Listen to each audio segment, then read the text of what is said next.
Hello bull trackers, welcome to another episode of market चर्चा। दोस्तों, आज आरबीआई ने एक बहुत बड़ा सरप्राइज दिया और रेपो रेट्स को फिक्स्ड रखा, बिल्कुल भी नहीं बढ़ाया। तो इसका क्या मार्केट पर इम्पैक्ट पड़ेगा, क्या ये एक पॉजिटिव है, नेगेटिव है? तो इसके बारे में चर्चा करने से पहले मैं एक इंपॉर्टेंट चीज़ के बारे में बात करना चाहता हूँ, गोल्ड के बारे में। दोस्तों, पिछले 2 सालों से मैंने कई वीडियोस आपके साथ शेयर किए कि गोल्ड जो है एक अच्छा इन्वेस्टमेंट ऑप्शन है, कंसिडरिंग द ग्लोबल सिनेरियो, जिस तरीके की इकोनॉमी में सिचुएशन बन रही है। और अब उसका फल हमें होता हुआ दिख रहा है। अगर आप गोल्ड को ट्रैक कर रहे हैं तो गोल्ड इस वक्त ऑल टाइम हाई लेवल पर पहुंच चुका है। वेडनेसडे को इसने 60,500 के लेवल को टच किया। 10 ग्राम्स 24 कैरेट गोल्ड की बात कर रहा हूं, और करीब एक ही दिन में करीब 1,000 रुपये से ज़्यादा की इसमें बढ़ोतरी देखने को हमें मिली। अगर हम सिल्वर की बात करें तो सिल्वर में भी उसी तरीके का ट्रेंड होता हुआ दिख रहा है, और करीब उस दिन 1,800 रुपये पर केजी सिल्वर का रेट भी बढ़ गया। तो ये जो जितने भी प्रेशियस मेटल्स हैं, गोल्ड, सिल्वर, ये आने वाले टाइम में और अच्छा करने की उसकी संभावना है। और ऐसा क्यों है, अगर आप देखिए तो गोल्ड जो है पिछले 1-1.5 साल से हल्के हल्के बढ़ जरूर रहा था, लेकिन मेजरली अगर आप देखिए जो यूएस बैंकिंग क्राइसिस जो शुरू हुई है उसके बाद से गोल्ड ने मोमेंटम पकड़ा है। और दोस्तों, यही हमारा भी बेसिस था और हमारा गोल्ड को जो हम इतना फेवर कर रहे थे उसके पीछे भी यही लॉजिक था कि बैंकिंग और फिनेंस में जो है प्रॉब्लम्स होने वाली हैं। तो चूंकि अगर 1-1.5 साल 2 साल पहले जाएंगे तो इक्विटी मार्केट अच्छा कर रहे थे, तो किसी ने गोल्ड की तरफ ध्यान भी नहीं दिया कि क्या हम 6-7-8% के लिए अपने पैसे को ब्लॉक करें। इक्विटी मार्केट में तो इतने शानदार रिटर्न मिल रहे हैं, लेकिन आप देखिए 2 साल से तो इक्विटी मार्केट जो है धीरे धीरे नीचे ही जा रहा है और returns almost flat to negative है, जबकि गोल्ड जो है हमें अच्छा रिटर्न दे रहा है। तो काफ़ी लोगों ने इक्विटी मार्केट में पैसा लगाना सही समझा, काफ़ी लोगों ने क्रिप्टो में लगाया, जिसकी वजह से गोल्ड उस तरीके से पिकअप नहीं कर पाया। लेकिन अब जो है सिचुएशन गोल्ड के लिए बहुत ज़्यादा फेवरेबल होती हुई बन रही है, क्योंकि फाइनेंशियल सिस्टम्स में लोगों का भरोसा धीरे धीरे उठता जा रहा है। तो आइए अब आरबीआई और रेपो रेट की बात कर लेते हैं। तो दोस्तों, अब तक आपने न्यूज़ पढ़ ली होगी कि आरबीआई ने रेपो रेट्स को अनचेंज रखा है 6.5% में, और एक सरप्राइजिंग मूव था क्योंकि पिछले सारी मीटिंग्स में वो लगातार रेट्स को बढ़ा रहे हैं, और इस साइकिल में उन्होंने करीब 2.5% रेपो रेट को बढ़ा दिया है। तो इसके क्या मायने हैं, क्या इम्पैक्ट है मार्केट के लिए, पॉजिटिव है, नेगेटिव है, इस सारे बारे में तो हम बात करेंगे। लेकिन जिन लोगों को रेपो रेट के बारे में नहीं पता उनको मैं थोड़ा बता लेता हूँ। तो रेपो रेट क्या होता है? देखिए, बैंक जब आपको लोन देते हैं तो उनके पास वो पैसा कहाँ से आता है? तो जो आप सेविंग्स अकाउंट में रखते हैं वहाँ से भी आता है, और साथ में ये लोन भी लेते हैं। तो जो एनबीएफसीज होते हैं वो बॉन्ड इशू करके ज़्यादातर लोन लेते हैं, लेकिन बैंक्स वाले जो हैं आरबीआई से भी लोन लेते हैं। तो जिस रेट पर आरबीआई उनको लोन देता है उसे रेपो रेट कहा जाता है। तो आरबीआई रेपो रेट क्यों बढ़ाता है और घटाता है? जब आरबीआई को लगता है कि बैंक्स बहुत ज़्यादा पैसा लोन दे रहे हैं, तो उसकी वजह से इन्फ्लेशन बढ़ रहा है, महंगाई बढ़ रही है, तो वो एक तरीके का रेपो रेट उनके पास टूल होता है कि उस रेट को जब वो बढ़ा देंगे तो इन्फ्लेशन में लगाम लगने की पॉसिबिलिटी रहती है।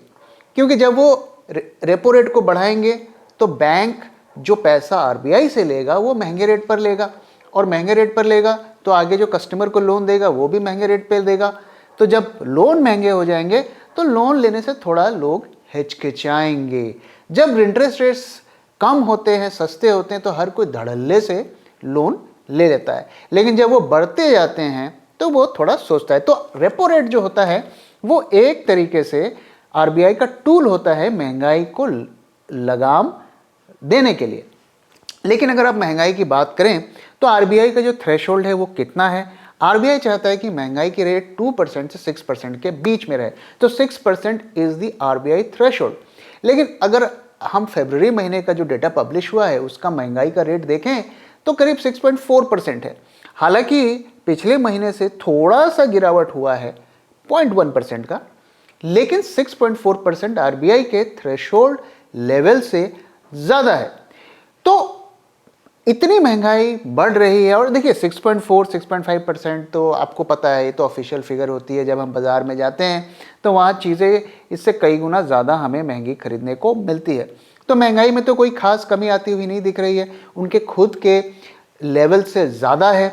तो फिर उन्होंने रेपो रेट को क्यों नहीं बढ़ाया, इसके कारण को और इम्पैक्ट को हम थोड़ी देर में समझेंगे। तो आइए सबसे पहले जानते हैं कि आज आरबीआई ने क्या कहा। तो उन्होंने कहा हम इस मीटिंग में रेट को नहीं बढ़ा रहे हैं, और ये जो पॉज है ये कोई ऐसा पॉज नहीं है कि अब आगे से हम नहीं बढ़ाएंगे, ये पॉज सिर्फ इस मीटिंग के लिए है। तो एक तरीके से उन्होंने कहा कि भाई ये इसको आप ऐसे मत लीजिए कि बस हो गया अब रेट नहीं बढ़ेंगे, ये हमने सिर्फ एक टेम्पररी पॉज लिया है, और उसके क्या कारण है वो मैं आगे आपको बताऊंगा। दूसरी चीज़ उन्होंने जो कही कि हमारी जो लड़ाई है इन्फ्लेशन को कंट्रोल करने के लिए, it is far from over. तो ऐसा कोई वो इंडिकेशन नहीं दे रहे हैं कि भाई महंगाई तो अब कंट्रोल हो गई, अब रेट बढ़ाने की कोई ज़रूरत नहीं है। वो अभी भी कह रहे हैं कि इन्फ्लेशन काफ़ी ज़्यादा है और हमें इसको कम करना है, और हम इसके लिए काम करते रहेंगे। दूसरी जो इंटरेस्टिंग चीज़ उन्होंने कही कि इस साल का जो जीडीपी है, जो ये अभी फाइनेंशियल ईयर हमने FY23 कंप्लीट किया, इसमें जो जीडीपी जो एक्सपेक्टेड है, क्योंकि अभी फाइनल डेटा नहीं आया है, वो 7% रहने का उम्मीद है। लेकिन इसके बाद जो आने वाला साल है FY24, उसमें जीडीपी जो है 6.5% रहने की उम्मीद है। तो पहले जो उन्होंने एस्टिमेशन दिया था वो 6.4 दिया था, और अब उन्होंने 0.1 बढ़ा दिया 6.5। तो इस साल हम 7% में हैं, अगले साल हम 6.5% पे रहेंगे।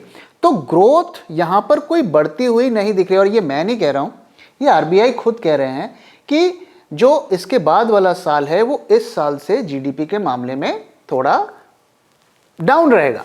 और उन्होंने क्वार्टर बाय क्वार्टर भी एस्टिमेट दिया, वो मैं आपको बताता हूं। तो पहले क्वार्टर में, यानी कि जो अब ये नया साल शुरू हो गया, इसके पहले क्वार्टर में जीडीपी 7.8% रहेगी क्वार्टर 1 में, क्वार्टर 2 में 6.2% रहेगी, क्वार्टर 3 में 6.1% रहेगी, और क्वार्टर 4 में 5.9% रहेगी। तो आप देखिए अभी जो सिचुएशन है, क्वार्टर दर क्वार्टर जो है जीडीपी की सिचुएशन खराब होती जाएगी। इसके बाद क्या होगा उन्होंने एस्टिमेट नहीं दिया, मुझे नहीं पता क्या होगा, लेकिन जो ट्रेंड हमें दिख रहा है कि ये नीचे जाता हुआ दिख रहा है। तो जब जीडीपी नीचे जाएगी तो हमारी कंपनीज जो हैं कैसे अपने रेवेन्यूज़ को बढ़ाएंगी, कैसे ज़्यादा प्रॉफिट कमाएंगी। तो ये एक सोचने वाली बात है। ऑन टॉप ऑफ दैट उनको मार्केट से पैसा उठाना, लोन लेना, अपने ग्रोथ को के मिशन को अचीव करने के लिए, वो भी मुश्किल होता जाएगा। तो ये सारा अगर आप देखिए तो जो डेटा उन्होंने प्रेजेंट किया वो बहुत ज़्यादा पॉजिटिव नहीं दिख रहा है। तो ना द क्वेश्चन अराइजेस कि इन्फ्लेशन कम नहीं हो रहा है तो आरबीआई ने पॉज क्यों लिया। तो उनका जो ऑफिशियल रीज़न था उन्होंने ये दिया है कि हम अभी जो पास्ट में हमने रेट्स बढ़ाए हैं करीब 2.5%, उसका हम इम्पैक्ट देखना चाहते हैं, ऑब्जर्व करना चाहते हैं कि क्या हो रहा है, और उसके बाद डेटा को देखकर हम डिसाइड करेंगे। एक तरफ वो कह रहे हैं महंगाई कम नहीं हो रही है, हमारी लड़ाई जारी है, दूसरी तरफ आप रेट नहीं बढ़ा रहे हैं, तो इसका उन्होंने ये एक्सप्लेनेशन दिया है। लेकिन मुझे लगता है इसका रीज़न कुछ दूसरा है। और वो रीज़न क्या है, देखिए जब आप रेपो रेट्स को बढ़ाते हैं तो सबसे पहले बैंक वाले क्या करते हैं, तुरंत जो लेंडिंग रेट है, जो लोन देते हैं वो बढ़ा देते हैं, लेकिन डिपॉजिट के रेट्स को उस रफ्तार से नहीं बढ़ाते हैं। तो आप अगर देखिए अब तक हमने करीब 2.5% रेपो रेट बढ़ाया इस साइकिल में। सेविंग्स रेट कितने बढ़े, करीब 1%, लेकिन लेंडिंग रेट कितने बढ़े, 1.3 to 1.4%। क्योंकि ये मैं एवरेज फिगर्स आपको बता रहा हूँ, पीएसयू बैंक्स अलग तरीके से बढ़ाते हैं, प्राइवेट अलग बढ़ाते हैं, और जो दूसरे बैंक होते हैं वो अलग तरीके से बढ़ाते हैं। तो ये गैप जो है बन गया। एक्चुअल गैप अगर आप जाके देखेंगे तो ज़्यादा मिलेगा आपको, लेकिन ये एक एवरेज फिगर्स मैं आपके साथ शेयर कर रहा हूँ। तो मोटा मोटा आप ये मान के चलिए कि 30 से 40% जो है लोन के रेट्स बढ़ते हैं। अब अगर रेपो रेट को अब वो बढ़ा देंगे तो क्या होगा कि बैंकों के ऊपर ज़्यादा प्रेशर आ जाएगा कि वो सेविंग्स के रेट को बढ़ाएं। अब सेविंग्स के रेट को बढ़ाएंगे तो इसका क्या मतलब कि बैंकों को ज़्यादा पैसा देना पड़ेगा। एक तरफ जो है लोन आप ज़्यादा देना नहीं चाह रहे हो, रिस्क बढ़ रहा है, डिफ़ॉल्ट के रिस्क बढ़ रहे हैं, इंटरेस्ट रेट्स बढ़ रहे हैं, लोग ज़्यादा लोन देंगे भी नहीं। दूसरी तरफ आपको सेविंग्स का ज़्यादा देना पड़ेगा। तो ये अलग तरीके के खतरे बैंकिंग सिस्टम के लिए पैदा हो जाएंगे। और बैंक भी देखिए इस चीज़ को बखूबी समझते हैं, क्योंकि आप देखिए HDFC का भी आज डेटा आया है कि उन्होंने रिकॉर्ड तोड़ जो है सेविंग्स जुटाई हैं और करीब 1 ट्रिलियन 1 लाख करोड़ रुपए की इस क्वार्टर में, जो मार्च में क्वार्टर कंप्लीट हुआ, सेविंग्स जुटाया है। एक तरीके का उनका ये ऑल टाइम रिकॉर्ड है। और अगर पिछले क्वार्टर से कंपेयर करें तो 20% ज़्यादा है, क्योंकि देखिए बैंक वाले भी समझते हैं कि अगर कुछ ऐसी सिचुएशन आ गई कि सीरीज ऑफ डिफ़ॉल्ट्स हो गए, जैसे कि US में हुआ, या लोगों ने पैसा विड्रॉल करना शुरू कर दिया, तो बड़ी क्राइसिस आ सकती है। इसलिए सभी बैंक्स कोशिश कर रहे हैं कि ज़्यादा से ज़्यादा पैसा हम रिटेल का डिपॉजिट कर लें। लेकिन ज़्यादा पैसा लेने के चक्कर में प्रॉब्लम क्या होगी कि आपको सूद भी तो देना पड़ेगा, इंटरेस्ट भी तो देना पड़ेगा। तो वो बैंक्स नहीं चाहते हैं कि वो ज़्यादा हो। तो अगर हम HDFC की बात करें तो HDFC के पास इस वक्त जो है 18.3 लाख करोड़ की जो है सेविंग्स के डिपॉजिट हैं। लेकिन ऐसा नहीं है कि ये सारा का सारा पैसा जाके लोन दे सकते हैं। जो यूजुअली जो क्रेडिट और डिपॉजिट का रेशियो होता है वो 75% होता है, यानी कि अगर 100 रुपये बैंक के पास डिपॉजिट होता है तो 75 तक वो क्रेडिट देते हैं। तो अलग अलग बैंक के फिगर्स थोड़े अलग हो सकते हैं, लेकिन मोटा मोटा 75% का ये रेशियो रहता है। तो अब ये जो रेट्स नहीं बढ़ाए गए हैं, ये क्या मार्केट्स के लिए पॉजिटिव हैं कि नेगेटिव हैं? तो देखिए इसके दो इम्पैक्ट मैं आपके साथ शेयर करता हूँ।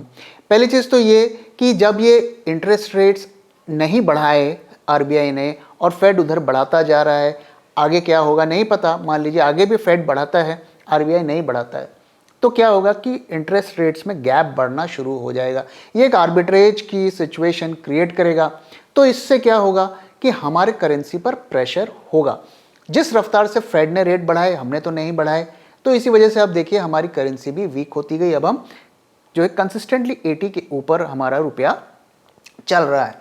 तो रुपया अगर RBI नहीं बढ़ाएगा तो कमज़ोर होगा, और उसका क्या इम्पैक्ट होगा? उसका इम्पैक्ट क्या होगा कि FIIs के रिटर्न कम हो जाएंगे। तो ये इम्पैक्ट जो है मार्केट के लिए नेगेटिव है और ये FIIs की सेलिंग को बढ़ा सकता है, प्रोवाइडेड कि आगे भी RBI रेट्स ना बढ़ाए। लेकिन पॉजिटिव क्या है? पॉजिटिव ये है कि सेविंग्स के रेट फिक्स्ड रहेंगे, नहीं बढ़ेंगे, तो लोगों को लगेगा अरे यार बैंक अकाउंट में क्या पैसा रखना, वहाँ तो कुछ भी नहीं मिल रहा है। तो हो सकता है वो अपने पैसे को मार्केट्स में राउट करें, सिप्स करें, या जिस भी तरीके से मार्केट में पहुँचाएं। तो वो एक मार्केट के लिए थोड़ा पॉजिटिव हो सकता है। तो नेगेटिव भी है FII सेलिंग के पर्सपेक्टिव से, पॉजिटिव है रिटेल के इन्वेस्टमेंट के। तो ओवरऑल मुझे लगता है इसका मार्केट पर कोई खास जो है फ़र्क नहीं पड़ेगा। जो मैं सिर्फ इस मीटिंग की बात कर रहा हूँ जिसमें RBI ने नहीं बढ़ाया, लेकिन आगे वो क्या करता है ये देखने वाली बात रहेगी। तो दोस्तों आइए अब थोड़ा मार्केट की बात कर लेते हैं। तो आज का मार्केट जो है काफ़ी ज़्यादा वोलेटाइल रहा, ऊपर नीचे हुआ और एक छोटे रेंज के दायरे में घूमता रहा। RBI पॉलिसी के जैसे ही अनाउंस हुई और उन्होंने अनाउंस किया कि इसमें कोई रेट हाइक नहीं आएगा, तो एक शॉर्ट कवरिंग रैली हमें देखने को मिली और अचानक से मार्केट ऊपर शूट कर गया। लेकिन चूंकि ना तो ये बहुत ज़्यादा पॉजिटिव ट्रिगर था, ना बहुत ज़्यादा नेगेटिव ट्रिगर था, तो उसके बाद मार्केट थोड़े एक नैरो रेंज में कंसोलिडेट करता रहा। आज एक्सपायरी भी थी। अब हमें देखना है कि अगली जब सीरीज शुरू होती है तो उसमें किस तरीके की पोजीशंस बनती हैं। तो मैं अभी आपको निफ्टी बैंक निफ्टी की एक एनालिसिस करके दिखाता हूं और फिर हम देखेंगे वहां से हमें मार्केट्स में क्या क्लू मिलते हैं। तो आइए दोस्तों निफ्टी बैंक निफ्टी के एनालिसिस शुरू करते हैं। तो जैसे कि मैं आपको बता रहा हूं, प्राइजेस जो है इस चैनल के बीच में फ्लक्चुएट कर रहे हैं और अब हम चैनल के अपर लेवल पर हैं और ऐसा दिख रहा है कि ये चैनल को तोड़कर बाहर निकल गया है। लेकिन यहाँ पर वॉल्यूम जो है लगातार गिर रहा है, which is a cause of concern. तो इस ब्रेकआउट को मैं अभी इतना सीरियसली नहीं ले रहा हूँ। यहाँ पर भी अगर आप देखिए तो एक तरीके से ब्रेकआउट हुआ था, हालांकि वो रेड कैंडल था, लेकिन उसके बाद से हमें गिरावट हुई। तो मैंने आपके साथ पहले भी कल के वीडियो में शेयर किया था कि हमारे एल्गोज ने निफ्टी में बाय दे दिया है, लेकिन फिर भी मैं थोड़ा हेजिटेट करूंगा इस वक्त बाय की पोजीशन बनाने के लिए, और मैं चाहूंगा कि एक बार ये प्राइस नीचे आकर दोबारा से इसको ब्रेकआउट करे तभी हम बाय की तरफ जाएं। इस वक्त बाय करना थोड़ा रिस्की है और उसका कारण मैंने आपको बताया कि वॉल्यूम कुछ खास अच्छा नहीं दिख रहा। साथ ही बैंक निफ्टी में हमारे एल्गोज ने अभी तक बाय का सिग्नल नहीं दिया है, वो सेल पे चल रहा है। तो जब तक बैंक निफ्टी पे बाय नहीं आएगा तो निफ्टी में भी वो बाय उतना रिलायबल सिग्नल नहीं होगा। तो निफ्टी में जो हमारा सिग्नल आया था वो 17,465 के लेवल पर आया था और हम चैनल के टॉप पर हैं, तो मैं इस वक्त जो है एंट्री बिल्कुल भी प्रेफर नहीं करूंगा। बैंक निफ्टी में एक ट्रेड बनता था और वो ट्रेड मैंने जो है कल के वीडियो में शेयर किया था और उसके बारे में हम आगे बात करेंगे। भाई दोस्तों, अब ऑप्शन चेन की बात कर लेते हैं। तो ये हमारा 3 अप्रैल का डेटा है और ये आज का है, यानी कि 6 अप्रैल का है। इसमें से हमने जो आज की जो एक्सपायरी हुई है उसका डेटा निकाल दिया है। तो ये वही कॉन्ट्रैक्ट्स हैं आज के डेटा में जो आने वाले एक्सपायरीज के हैं। तो यहाँ पर अगर आप खास बात देखिए तो 3 तारीख को जो है 17,300 तक पुट सेलर कॉन्फिडेंट था, लेकिन अब उसकी रेंज बढ़ गई है 17,500 तक, कुछ हद तक 17,600 तक। उसके बाद जो है कॉल सेलर्स काफ़ी ज़्यादा हावी हैं। अगर 18,000 पे भी देखिए तो वहाँ पर भी जो है उन्होंने अपना कॉल सेलर्स ने ओआई को बढ़ाया है। तो अभी तक सिचुएशन ये दिख रही है कि जैसे जैसे मार्केट ऊपर जाएगा उसको रेजिस्टेंस को फेस करना है ऑप्शन सेलर्स की पोजीशन से, ऐसा दिख रहा है। लेकिन जब बड़ा मूव आता है तो लोग अपनी पोजीशंस को भी क्लोज कर लेते हैं। फिलहाल जो पोजीशंस कैरी हो रही हैं आने वाले दिनों के लिए, और अब हमारा आगे 3 दिन का वीकेंड भी है, तो उसके बाद जो पोजीशंस कैरी हो रही हैं उसको देखकर ऐसा लग रहा है कि यहाँ पर आगे के लेवल में जो है रेजिस्टेंस मार्केट को फेस करना पड़ेगा। अब आइए जरा डे वाइज की एनालिसिस कर लेते हैं। दोस्तों आप जानते हैं ऊपर वाले में हम निफ्टी बैंक निफ्टी को हटाकर ब्रॉडर मार्केट के ऑप्शंस जो स्टॉक ऑप्शंस हैं उनके डेटा को स्टडी करते हैं और नीचे में हम निफ्टी और बैंक निफ्टी के डेटा को स्टडी करते हैं। तो यहाँ पर अगर ब्रॉडर मार्केट में देखें तो सिचुएशन जैसी थी वैसी ही है, कोई ड्रामेटिक चेंज नहीं है। ना तो बहुत ज़्यादा बुलिश की पोजीशंस ऐड हुई है, ना बहुत ज़्यादा बेरिश की पोजीशंस ऐड हुई हैं। अगर हम यहाँ पे देखें तो आप यहाँ पे देख सकते हैं कि बार्स यहाँ पे छोटी दिख रही हैं, और छोटी इसलिए दिख रही हैं क्योंकि मैंने जो है आज की एक्सपायरी का डेटा निकाल लिया है और अब जब फ्रेश सीरीज शुरू होगी तो फ्रेश पोजीशंस बनेगी। लेकिन यहाँ पर अगर आप देखिए जिस तरीके की बुलिशनेस थी, जो पुट सेलर्स और कॉल सेलर्स में जो गैप था वो कम होता हुआ दिख रहा है। इस वक्त जो है यहाँ पर फिलहाल एक कांटे की टक्कर होती हुई दिख रही है, हालांकि पुट सेलर्स का थोड़ा सा एज है। तो इसको देखकर मुझे लग रहा है कि यहाँ पे बहुत ज़्यादा बुलिशनेस नहीं है, आई वुड से कि बहुत ज़्यादा कॉशियसनेस जो है यहाँ पर ट्रेडर्स के बीच में होती है हमें दिख रही है। अब नई सीरीज जब शुरू होगी, मंडे को मार्केट्स खुलेंगे, तब हमें देखना पड़ेगा कि वहाँ पर क्या पोजीशंस बनती है। तो इस वक्त मैं, चूंकि मार्केट ऊपर जा रहा है, पिछले कई दिनों से ऊपर जा रहा है, हम चैनल के अपर एंड पे हैं, इसके बावजूद भी मैं नहीं कहूँगा कि बहुत ज़्यादा बुलिशनेस दिख रही है, मैं ये भी नहीं कहूँगा कि बहुत ज़्यादा बेरिशनेस दिख रही है। कांटे की टक्कर होती हुई दिख रही है और हमें जब फ्रेश सीरीज शुरू होगी, फ्रेश पोजीशंस कैसी बनती हैं, उसके बाद ही हमें आगे के डायरेक्शन का अंदाज़ा लगेगा। कल मैंने आपके साथ बैंक निफ्टी का एक खुजली ट्रेड जो है शेयर किया था। खुजली ट्रेड क्या होता है? जब आपको हर हालत में पोजीशन बनानी ही बनानी है तो उसको हम खुजली ट्रेड कहते हैं।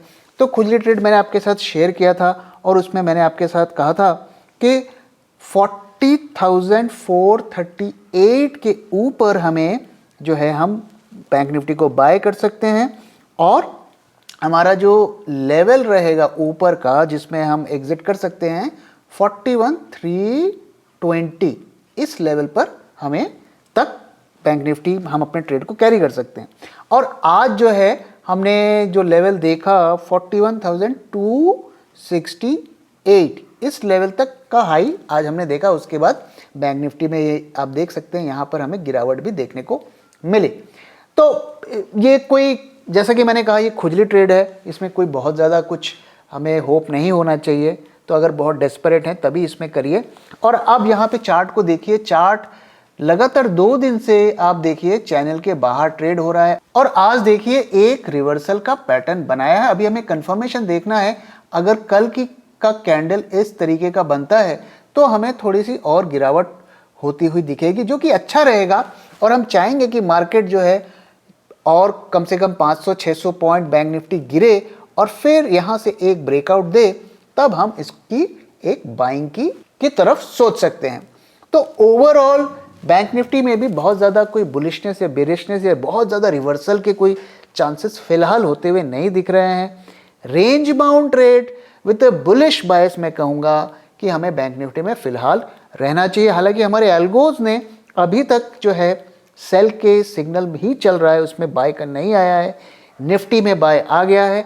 अगर हमें थोड़ी सी और इसमें बढ़त देखने को मिलेगी तो हो सकता है शायद वहां पर भी हमारा सिग्नल आ जाए। तो फिलहाल मेरा व्यू तो यही है कि भाई इस मार्केट में हमें ट्रेड नहीं करना चाहिए। फ्रेश सीरीज को शुरू होने देते हैं और देखते हैं वहाँ पे किस तरीके की पोजीशंस बनती है और उसके बाद ही हमें ट्रेड करना चाहिए। और अगर करना ही है आपको तो हेजिंग के साथ करिए और थोड़े लाइटली ट्रेड करिए। तो दोस्तों इसी के साथ इस वीडियो को मैं यहाँ पे ख़त्म कर रहा हूँ। Thank you very much for your time and thank you for watching.